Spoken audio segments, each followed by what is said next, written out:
Welcome to Comic Power. I am your host, Comic Killer 72. Welcome to Wicked Wednesday, where we discuss all the new comics that's coming out this week. Every Wednesday is like Christmas for us nerds because that's when the new comics come out. These are my recommendations for the best books to pick up on Wednesday. But here's some other information first. This is a message to our Disney overlords. I really love your stuff. Not only do you own PIXAR, but you also own Marvel and you also own Star Wars. How about this? I give you $500 now. In exchange, I get to watch the next 50 things that you release and don't have to worry about buying tickets. You're going to get my money anyway. You might as well go ahead and take it in advance. Sounds like a good idea? Now let's get into New Comic Day. That's what we're here for. And DC Comics is giving us All-Star Batman number 13. Do you ever get tired of Batman? They have so much Batman. The main Batman, Detective Comics Batman, Batman 66, Batman Beyond, All-Star Batman. It never ends, but we never get tired of the Caped Crusader, Bruce Wayne. Next up is Batman Volume 3, I Am Bane on trade paperback. This collects issues number 16 through 20 and 23 through 24. It's all collected here in one volume and one trade paperback, so if you love Bane, this is a good pickup. Now time for some homages to Jack Kirby, the king of comics. And we got the Black Racer number 1, and Mr. Miracle shows up in this. This is more characters that were designed by Kirby for the Fourth World Project. Next up, we got the Darkseid Special number 1. Darkseid is the most famous character that Kirby ever created for DC Comics. He's the big bad that the Justice League movies are leading up to, and clearly a big influence on Marvel's Thanos. Kirby created Darkseid in 1971, and Jim Starlin created Thanos in 1973 for Marvel. So Darkseid was here first. Next up is Wonder Woman number 29, and this is part 4 of the Heart of the Amazon storyline. And of course, the cover B variants continue with Jenny Frison. She deserves an Eisner for her work on this. Her interpretation of Wonder Woman is like anything I've ever seen on this character. Next up is Supergirl Annual number 1. This is part 2 of the Emerald Eradication. The Supergirl project is well executed in terms of writing and drawing. I apologize for not talking about it earlier. DC is going back to the grassroots, and they're not relying on gimmicks and all types of crazy stuff like Marvel is. They're just putting out great books every week, and they let the chips fall where they may. Which brings us back to our Disney's Overlord's acquisition in Marvel Comics. I'm real critical of Marvel about those gimmicks I just mentioned, but they got some good stuff this week, including Black Panther number 17. As you can see, they're bringing back Storm into the storyline, and I'm all for that. Here's a little bit of cosplay of what these characters would look like in live action. They were once married in Marvel previous continuity before, and they wound up getting a divorce, so I don't know which direction they're going to go with this. Jenny Frison has contributed a variant to this as well. She's red hot. It's been pre-selling on eBay for about $10.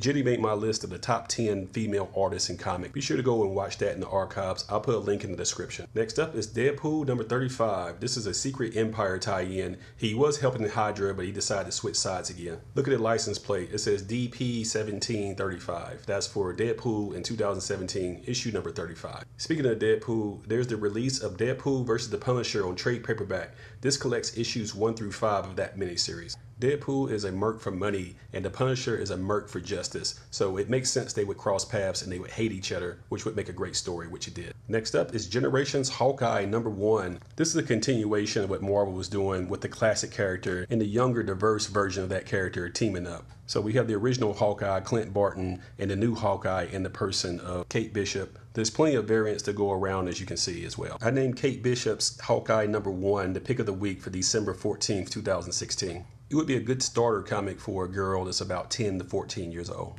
Next up, Secret Empire comes to a close with issue number 10.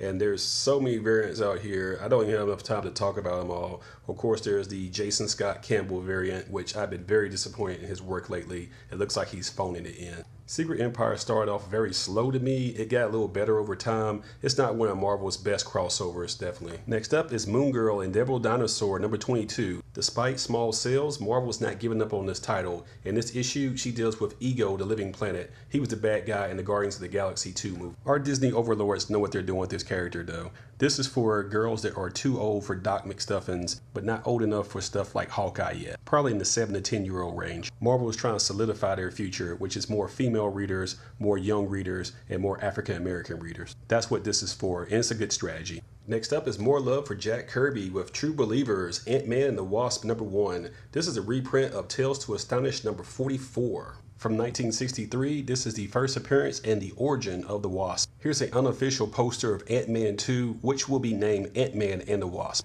Can't wait to see the sequel. Hey Disney, how's that $500 plan sound? Seriously, I'm not joking. Take my money now. Next up is True Believers, Iron Man #1. This is a reprint of Tales of Suspense, issues number 40 and 41, when Tony Stark ditched the gray armor and upgraded to the yellow armor. Man, this character has come so far in terms of design. Next up is Star Wars #35, and this is going to be broken down into two different stories in the same comic. One story is going to have Lando and Santa Starros having an adventure, and the other story is going to be Han and Chewie doing business with the Hutts again. Star Wars is a no-brainer pickup every week that it comes out. Next up is the speculation pick of the week. And that's going to be Star Wars Jedi of the Republic Mace Windu, #1 of a 5-part miniseries. This is a fan favorite character that appeared in the Star Wars prequels that's played by Sam Jackson, an actor that's so talented that he takes profanity and raises that to high art. No one can take the F word the way that Sam Jackson can take the F word and make it sound so eloquent. Sam Jackson had survived in Hollywood in bit roles for years, but his breakout clearly was Pulp Fiction, with the bad Jerry curl wig and all. Not only is he Mace Windu in Star Wars, but he's Nick Fury in the Avengers, both owned by our overlords at Disney. Worship at their feet. Mace Windu is one of the Jedi, and they're basically peacekeepers of the galaxy, but after the Clone Wars, they became generals in the Army of the Republic. This 5-issue miniseries is going to dive right into that. I'm very critical about some of the stuff that Marvel publishes, but in Star Wars, they are handling it with care and sensitivity, and they're telling the stories that need to be told, and people want to see. Thumbs up for your work on this, Marvel. Next up is our report on independent comics and small publishers.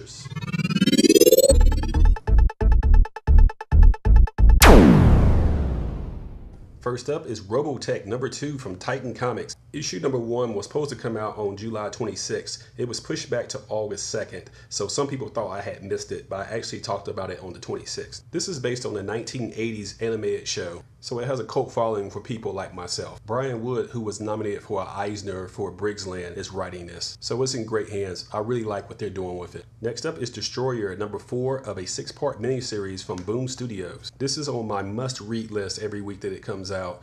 I named Destroyer #1 the pick of the week for May the 24th. The premise here is that the last descendant of Frankenstein is an African-American woman who's a brilliant scientist. After her 12-year-old son is killed mistakenly in a police shooting, she uses technology to bring him back. So you got sci-fi, horror, action, revenge. That's an incredible premise for a comic book.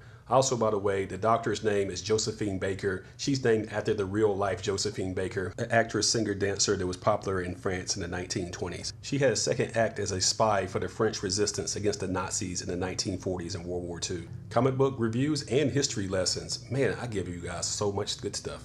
Next up is Space Riders Galaxy of Brutality #3 from Black Mass Studios. This is like Star Wars if you were tripping on acid. Next up, let's see what Valiant Comics is up to, and that's going to be Faith in the Future Force #1, which is going to a second printing. Faith is a real breakout star for Valiant Comics. This issue involves some time travel, and it picks up where Ivar Tom Walker ended. Next up is The Rapture #4. This is a meetup of Shadow Man, Ninjak, and Punk Mambo in the Dead Side, where they had to battle monsters to save our existence in our time. Retailers went too light on this as well, so issue #3 is going to a second printing. That's no surprise to me. All the Valiant books are written and drawn perfectly. They intentionally keep the number of titles small so they can keep the quality high.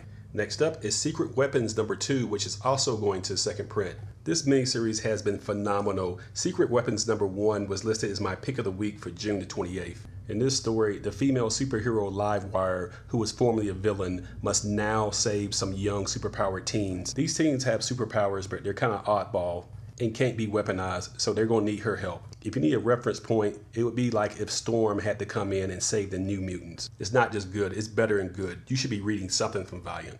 Next up, let's see what Image is up to, and that is always something great, including Black Magic #7. This is written by Greg Rucka and drawn by Nicola Scott, who I named the top female artist in comic books today. Once again, go back and watch that video of the top 10 female artists in comics. It's the story of Rowan Black, who's a female detective who's also secretly a witch. But of course, this is comics, so both of those worlds are going to collide. It's been optioned for a movie as well, so it's a good sleeper. If you can find it for cover price in your comic store, go ahead and pick up issue #1. It may pay off later, and the whole series has been fantastic. I'm a reader of this myself. Next up is Deadly Class #30. This is another great title that's written by Rick Remender, who's most famous for 7 to Eternity these days.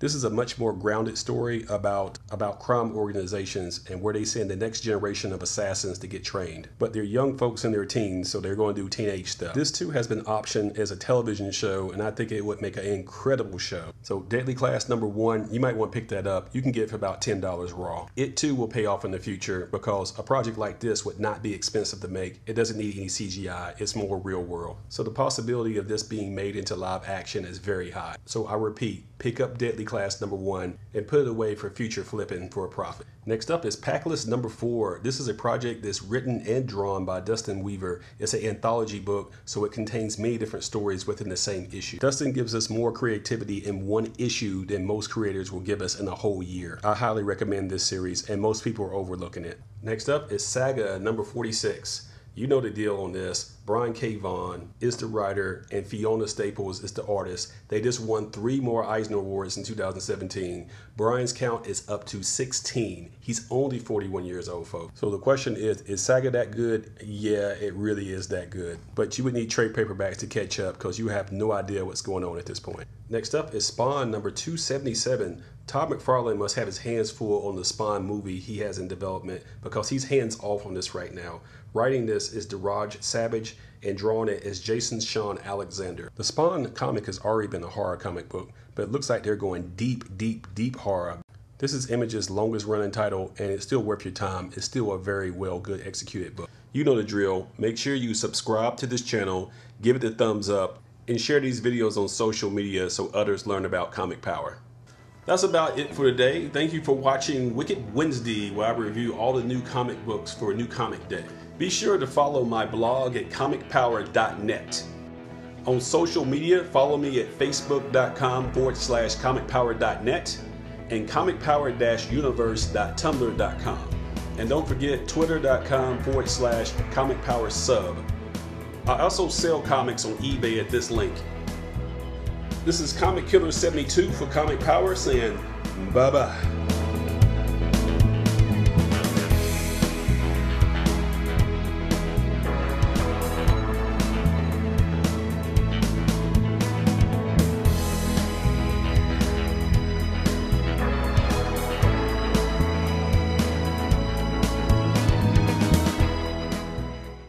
And don't forget to share this video, click on subscribe, give it a thumbs up, and tell everyone you know about this channel to help it grow. Thank you for your support.